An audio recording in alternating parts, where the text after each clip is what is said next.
Welcome to Stories for Wonderful Children. I'm Dan Wendelin, your host and storyteller. Years ago, I began recording the bedtime stories I told my children every night. Now, we would like to share those stories with you. I hope you enjoy my Stories for Wonderful Children.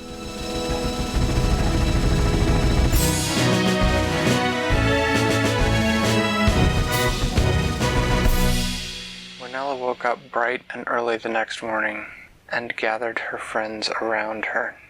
Like Sad Bear and the Tickling Wolf and Sarah May Figment and Joey, she gave them each Joey, Joey. She gave them each a shovel and a seed from Flibbertigibbet's garden and explained the plan.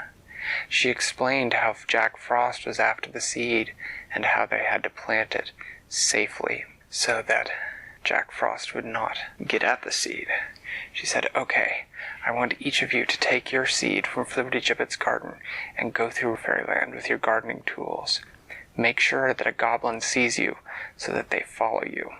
Sarah May Figment, I want you to take a seed to Dragonland and plant it. Here's a note and your gardening tools with your instruction, and here's your seed. And Sad Bear, I want you to take this seed to Neverland and plant it. Here are your gardening tools and your note of instructions. Tickling Wolf, I want you to take this seed to Treble and plant it.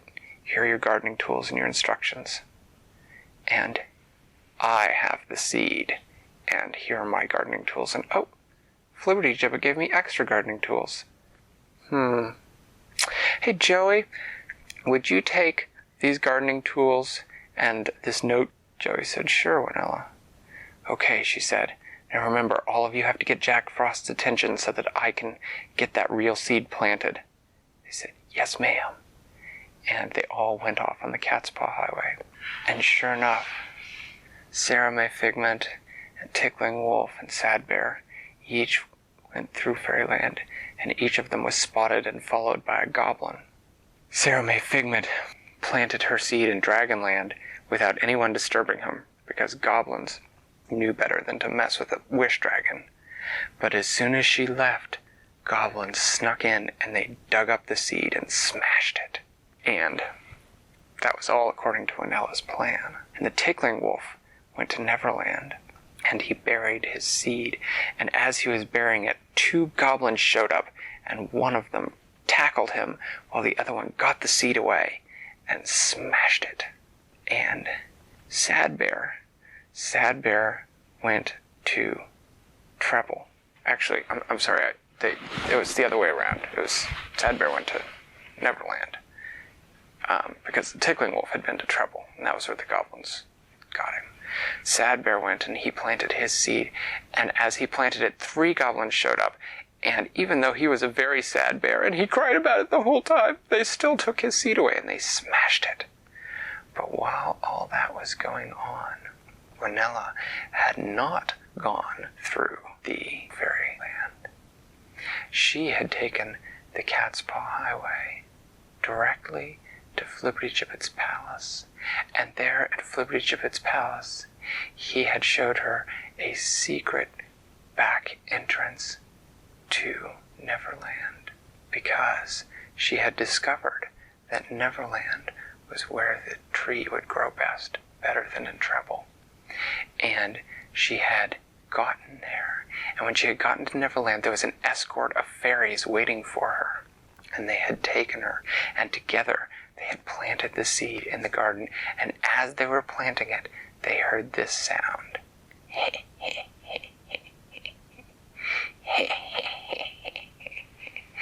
And Jack Frost walked into the clearing surrounded by 10 goblins, and the fairies tried to fight them off, but the goblins managed to hold the fairies back, and Jack Frost walked over to Winella and he said, "You thought you were so clever. Centessa thought she was so clever. Thought you'd fool me, did you? I had goblins watching you the whole time. Now the seed will never be planted." And he took Everest, his wand, and he sapped the spot on the ground where she had planted the seed until the seed was frozen solid, and then he took his big icy boot and he smashed it. And just then, as he did it, the contingent of fairies arrived, and they chased off Jack Frost and the goblins, and he said, "That's fine. Some guardian of the seed you were, Winella." As he walked off, and Winella had a very sad face on. And she said, "Well, thank you for trying, fairies. I'm just going to take a walk now, if that's all right with you." And she did walk. She walked into the forests of Neverland. And she walked up a hill and down a hill, and then she walked uphill again until she came to a clearing. It was a clearing she recognized. It was a clearing with the cottage in the middle of it. It was a clearing owned by a special cat. Do you know her name? Lynn. It was Lynn. And there in the clearing stood Joey and Lynn. They were standing around a very small tree that was just growing. Winella said, "So you got my message?" "Yeah." "How'd you know Jack Frost was watching you?" Winella said, "I had to be sure. If he didn't think the seed was destroyed, he would have continued to hunt for it long after it was planted. It would have never been safe. So I made sure that there were... Flibbertigibbet gave me a way to detect invisible goblins, and I made sure they were around when I handed out the seeds.